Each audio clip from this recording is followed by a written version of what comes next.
Welcome to Diksha Online. So, in today's class, we will be discussing lecture 4 of wave optics. So, in the previous class, we had discussed problems on the phenomena of interference of light. Now, the next phenomena that we are going to discuss here is diffraction. So, first thing, what is diffraction? That we have to understand. So, we assume that light always travels in the straight line path according to your ray optics, but the wave characteristics of light does not indicate that. So, any deviation from the ray optics behavior, it results due to the obstruction of light wavefront. So, any deviation from ray optics behavior is accounted for the phenomena of diffraction. So, diffraction is a very general characteristic of all waves, let it be sound wave or even matter waves or light waves. So, all of them undergo diffraction. So, interference and diffraction both are having the common origin. So, that is in principle of superposition of waves. So, we know that sound bends around the corners. Suppose if some person is talking inside a room, the person outside the room will be able to hear to him. So, that is because the sound wave bends around the obstacle like the door frame or window frame, and it reaches the observer. So, it can easily bend. So, one thing you can notice, if a person is talking across a wall, you will be able to hear him but not able to see him. So, that means if you are able to see him, then light also bends around this obstacle. If light bends around the obstacle, you should be able to see him, but you will not be able to see him, you will be able to only listen to him, hear him. So, in that case, sound wave bends around the obstacle but not light. This is because the obstacle size is comparable to wavelength of sound, but wavelength of light is too small compared to size of the obstacle, that is the wall that we consider. So, this kind of bending of a wave around an obstacle is referred to as diffraction. So, diffraction of light is generally not noticeable in our daily life, but there are few exceptions. If we observe a bright light source through a fine fabric, a piece of cloth, we see beautiful colored patterns arising out of diffraction. If we observe with nearly closed eyes at a distant light source, we see a natural spectrum produced by diffraction. A compact disc CD or DVD also exhibits brilliant colored pattern due to diffraction. So, star in the night sky does not appear as a point source, but it appears as a stellate with 4 or 6 streaks of light. So, that is also due to diffraction. So, diffraction is a very common phenomena. So, it is used in many measurement procedures. So, in order to examine the crystal structure, X-ray diffraction and neutron diffractions are employed. Then coming to wave nature of light. So, this light bends around the corners of narrow openings or sharp edges whose sizes are comparable to wavelength of light used. So, this phenomena of bending of light around the corners of obstacles whose dimensions are comparable to wavelength of light and its encroachment into the geometrical shadow is called diffraction.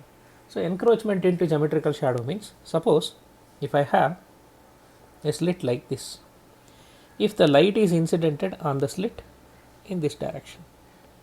Now, if you have a screen, what do we expect is the illumination should be confined to only this particular region. Beyond this, there must be darkness.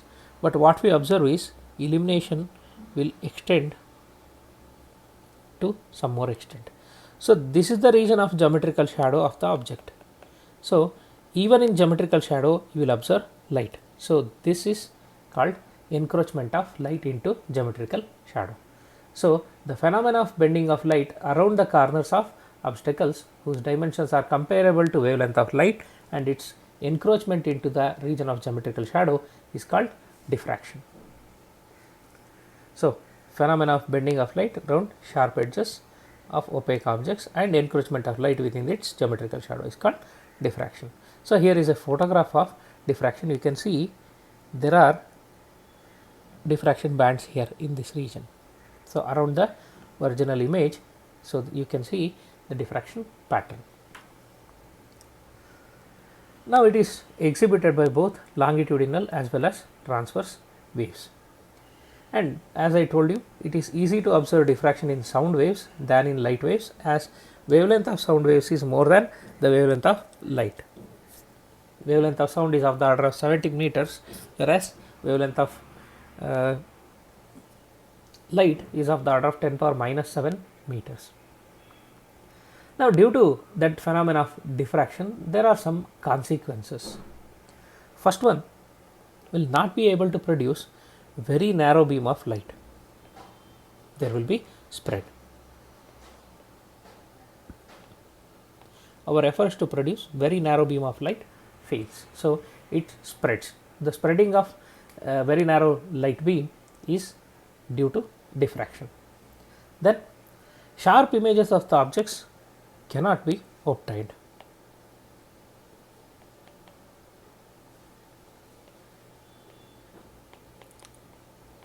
So, obtaining sharp images of the objects is not possible.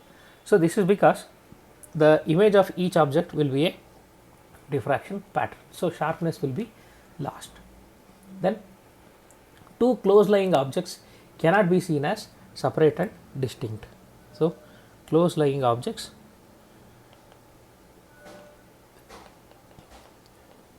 you cannot see them as distinct.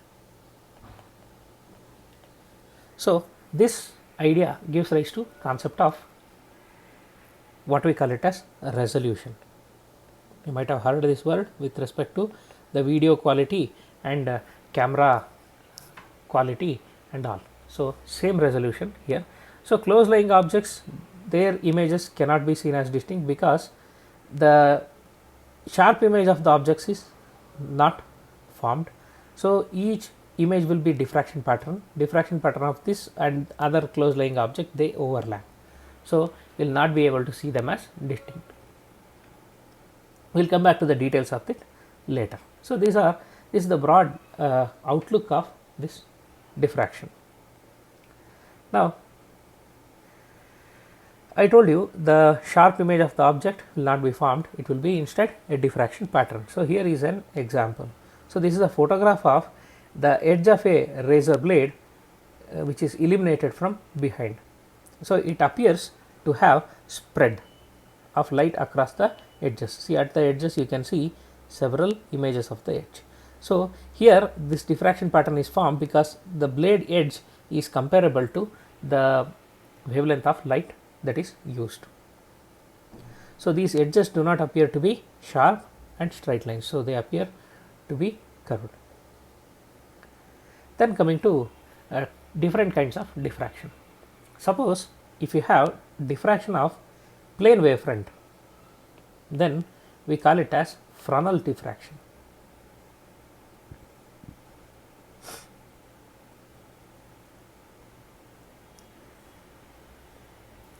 So, diffraction of plane wavefront is called Fraunhofer diffraction.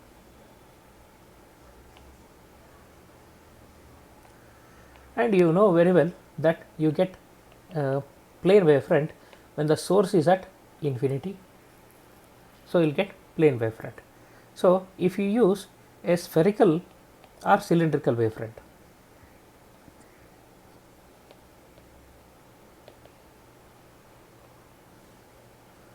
so then it is called Fresnel's diffraction.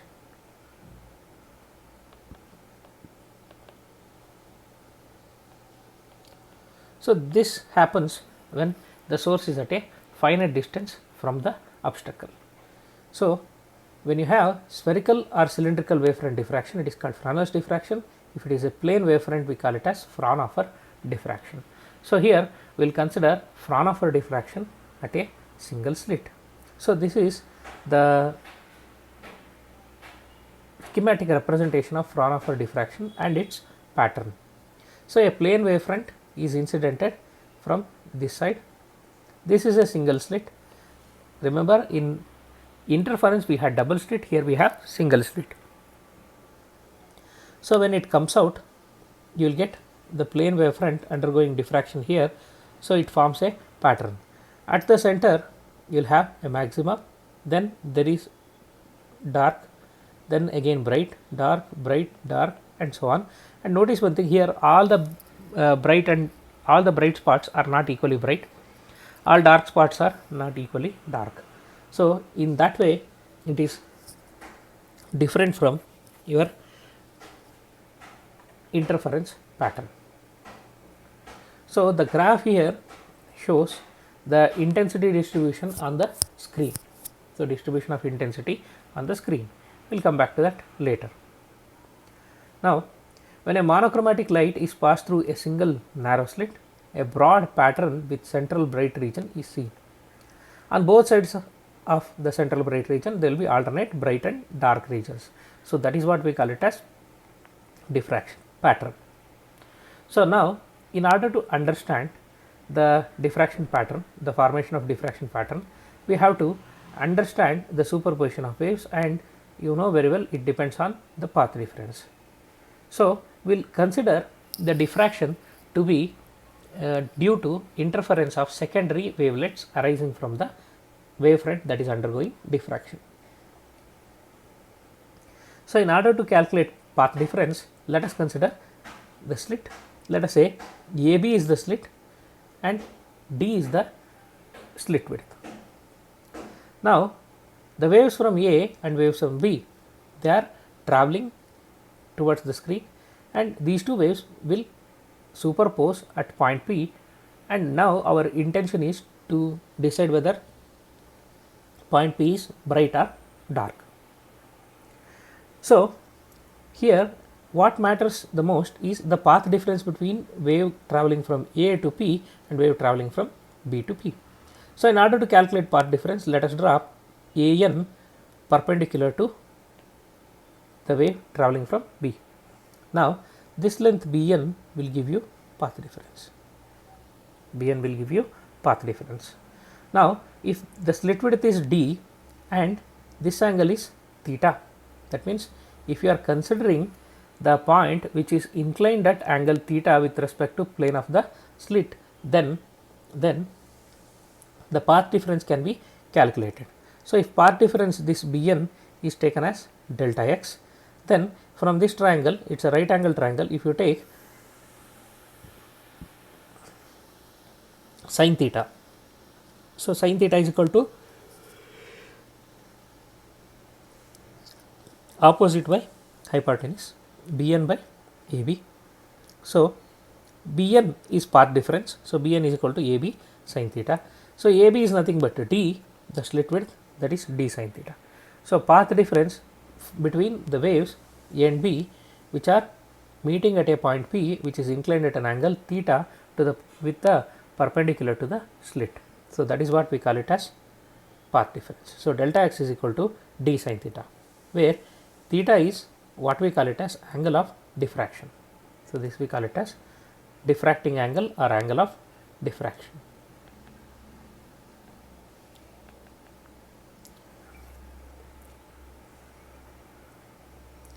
So now let us consider the explanation of formation of diffraction pattern.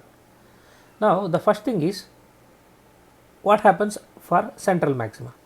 Central maxima appears at the center of the screen directly opposite to center of the slit. So if this is the center of the slit, so this is where central maxima will be located. Now if you consider the waves arising from one end of the slit A, other end of the slit B. So distance travelled by the waves emanating from A and B to reach O, it is same.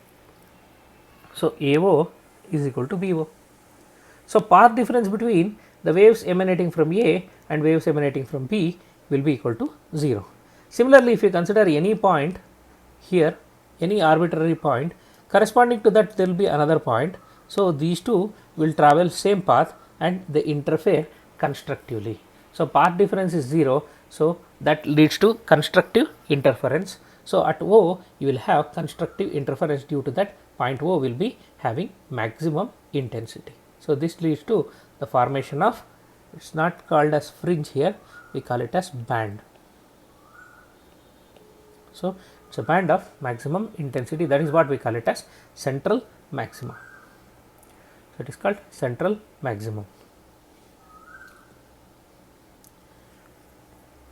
Then proceeding to the next case, besides central maximum there is dark band. So, on either side there is a dark. So, we call that as minima. Minima is plural, minimum is singular. So, if you consider the formation of first minimum,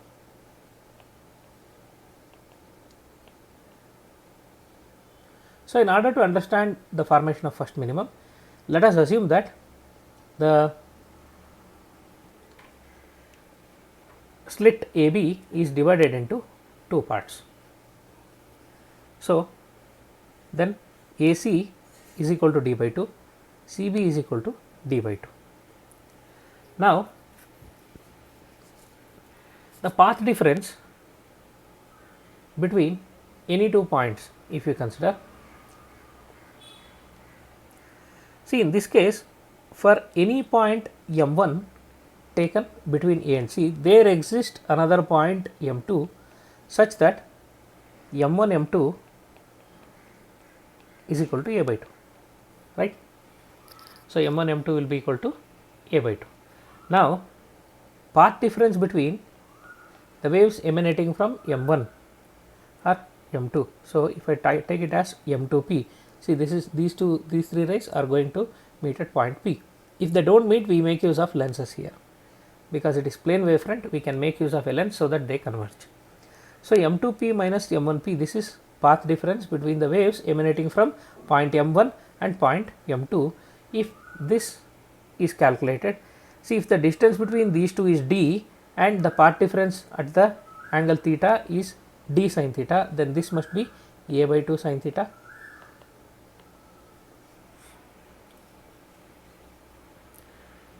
Right. So, A by 2 sin theta is the path difference between the waves emanating from M1 and M2. M1 and M2 are chosen some arbitrary point. If M1 is chosen, M2 is fixed. So, such that M1 M2 is always equal to A by 2. This is true for any point between A and C. For any point between A and C, there exists a point between C and B such that M1 M2 is equal to A by 2. So, now for point P on the screen to be first minimum, this path difference between the secondary waves from extreme points A and B should be equal to lambda. If path difference between A and B is lambda, path difference between the waves emanating from A and B is lambda, then path difference between C and B should be lambda by 2. So, path difference between M1 and M2 should be lambda by 2. So, what it leads to?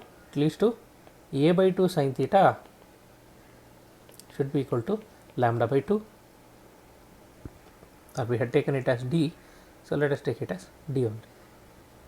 So, d by 2 sin theta is equal to lambda by 2, or you will get d sin theta is equal to lambda. This is condition for first minima. Once again, let me repeat this.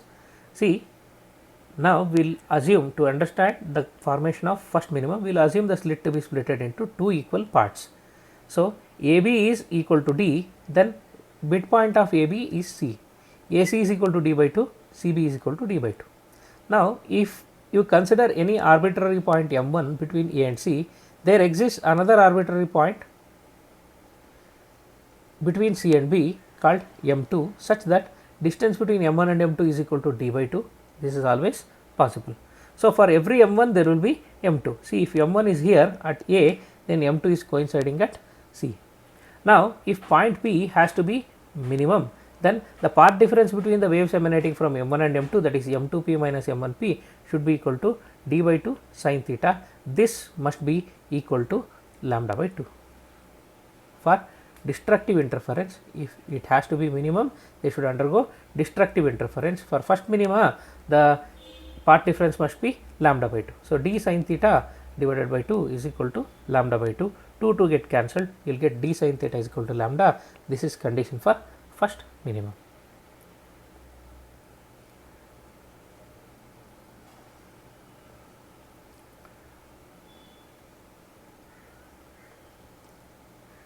See, other way of saying this is, if the path difference between the two interfering waves is lambda by 2, then phase difference is equal to pi. See, here you can draw, this is the slit. So, here you can draw half wave, here it should be full wave. So, this distance, the path difference between these 2 points must be equal to lambda. Path difference between these 2 points must be lambda by 2. Yes, here it is clearly shown. So, between A and B, between A and C it is lambda by 2, between C and B it is lambda by 2, total path difference between A and B is lambda. Whenever the path difference between the two interfering waves is equal to lambda, you will get first minima.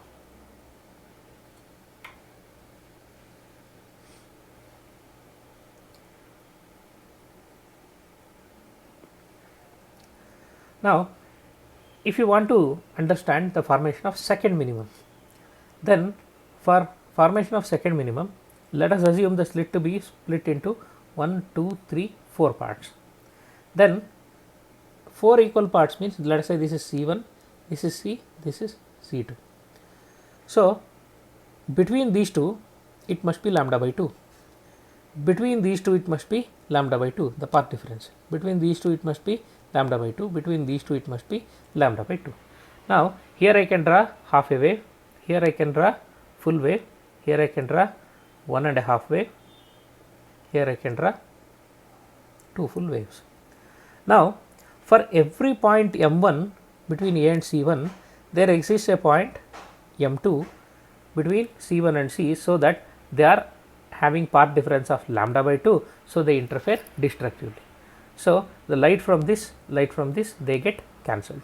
Similarly, path difference between waves emanating between these 2 points C2 and C2b, they are also out of phase, they have path difference of lambda by 2. So, this will cancel this, this will cancel this. So, again point B will be minimum. So, in this case the path difference will be equal to 2 lambda, earlier case it was lambda. So, here we can say path difference is d sin theta is equal to 2 lambda. For first minima it was 1 lambda, for second minimum it must be 2 lambda. Similarly, for third minimum it will be 3 lambda, fourth minimum 4 lambda, for nth minimum it will be n lambda. So, we can conclude that the path difference is d sin theta is equal to n lambda, where n is equal to 1, 2, 3, etc. This is condition for minimum, diffraction minimum. Now, if we consider the formation of secondary maximum, secondary maximum means the maxima other than the central maxima. So, in order to understand the formation of secondary maxima, let us divide the slit into 3 parts. Now, between A and C1 the path difference is lambda by 2, between C1 and C2 lambda by 2, C2 and B lambda by 2. Now, path difference between A and B is 3 lambda by 2. Now, if you observe one thing, the waves emanating from this region and this region, they are out of phase. Or you can take waves emanating from this region and this region, they are out of phase. Either these two will interfere destructively or these two, not both. So, if this interferes with this destructively, then this will survive. Suppose if this second region interferes with this, then first region will survive. So what happens when you divide it into odd number of parts, two of them will pair up, they will cancel each other, the third one will make the point be bright. So the condition for maxima is d sin theta is equal to 3 lambda by 2. This is condition for first secondary maxima. Similarly, you can consider second secondary maximum. So that was 3, now it should be 5. So whenever you make it odd number of parts, you will get maximum. Whenever you make it even number of parts, you will get minimum. So between A and C1 and C1 and C2, so these two will be out of phase. Then similarly these two will be out of phase, so they get cancelled. So we will get the last one remaining as it is. So here, yes, so it must be solid line till here, this must be A, this is C1, this is C2. Now it will be correct, this is not A. So between A and P, so there are 1, 2, 3, 4, 5 parts. So these two will interfere destructively, these two will interfere destructively. Now this will survive, so that will make the point be bright. Now one thing you should observe, here whole slit is illuminated, but only 1/5 of the slit is contributing for intensity. Similarly, in the previous case, only 1/3 of the slit was contributing for the intensity at point P. So slit width and intensity are directly proportional.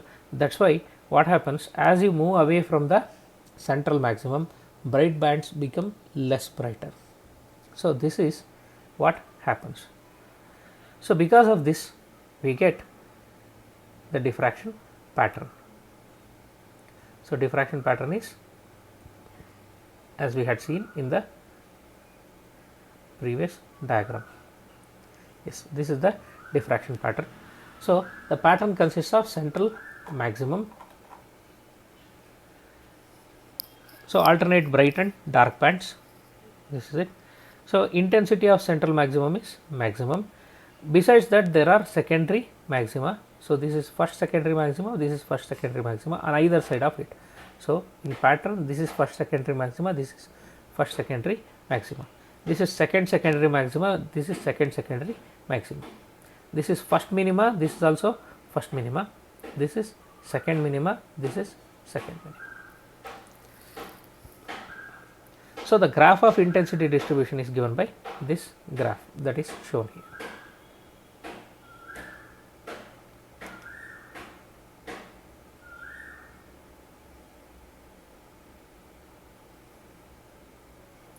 Yes, the next thing is we will calculate the angular width and linear size of central maximum. So the width of central maximum is defined as the distance between first minima on either side. So position of first minima, let it be here, position of first minima on other side is this. So the distance between these 2 points gives you central maximum. Now distance from the center of the screen to first minimum is, let it be, y. Now if we consider this diagram, if this angle is theta, angle of diffraction, tan theta is approximately equal to theta because theta will be small. So theta is equal to y by d, where d is separation between slit and the screen. Then we know that d sin theta is equal to n lambda, and for central maxima n is equal to 1 and theta will be equal to lambda by d. Now combining this with this, y by d is equal to lambda by t, we get y is equal to lambda d by d. This is not for central maxima, this is for first minima.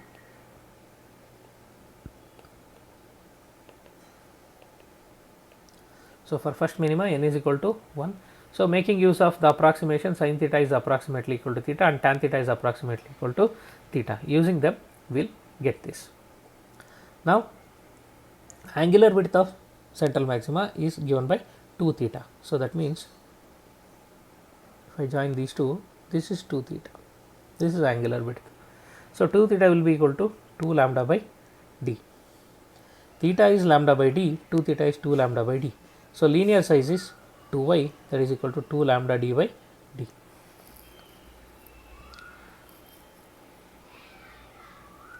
So this is about the angular width of central maximum and also linear width of central maximum. So intensity distribution in the diffraction pattern is given by this. So this is central maximum, first secondary maximum, second secondary maximum, and so on. This is first minimum, this is second minimum. Same way, this is first minimum, this is second minimum on the other side, and this is first secondary maximum, this is second secondary maximum. Notice one thing, as you move away from the central bright band, the diffraction bands become less brighter. And also from the diagram we had seen earlier, not only brightness, even width of bright bands goes on decreasing as you move away from the central bright band.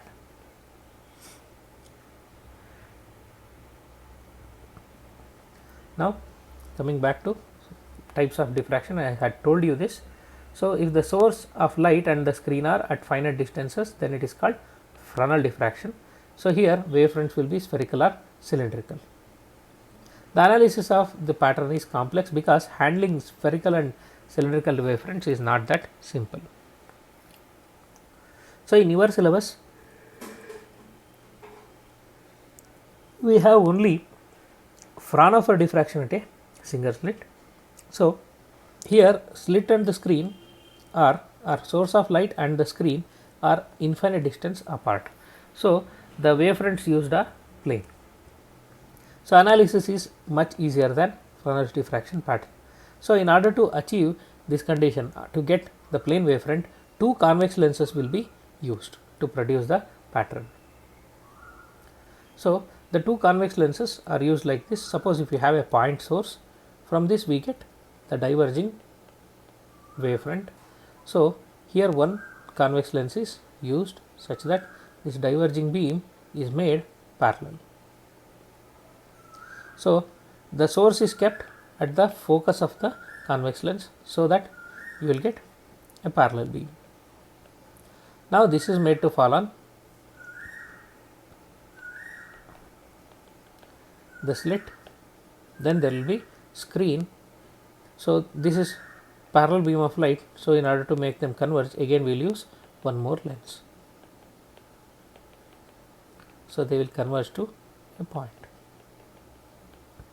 Suppose if you consider something which is diffracted, then it goes this way, let us say diffracted beam if you consider, then again they will also merge to a point. So this is how the Fraunhofer diffraction is produced in the lab by using a point source of light. Now coming to differences between interference and diffraction pattern. So in case of interference, there is modification in the intensity due to superposition of two lights. But in case of diffraction, it is caused by bending of light at the sharp edges or of the opaque objects. So the phenomena itself is different. Moving on to next one, the interference. In the case of interference, the fringe system consists of alternate dark and bright fringes having uniform intensity. See, intensity of all the fringes will be same. Intensity of all bright fringes will be same. Intensity of all dark fringes will be same. Bright fringes are equally bright, dark fringes are equally dark. But in the case of diffraction, they are neither having same intensity nor having equal spacing. In case of interference, the fringes are equally spaced, but in the case of diffraction, neither they are equally spaced nor they have same intensity. What we can observe is the fringe system consists of central maximum surrounded by alternate maxima and minima with diminishing intensity. As you move away from the central maxima on either side, the brightness of bright bands goes on decreasing, darkness of dark bands goes on increasing. So, this is about the difference between interference and diffraction. So, that completes today's class. We shall continue in the next class. In next class, we will consider the concept of resolution. Thank you.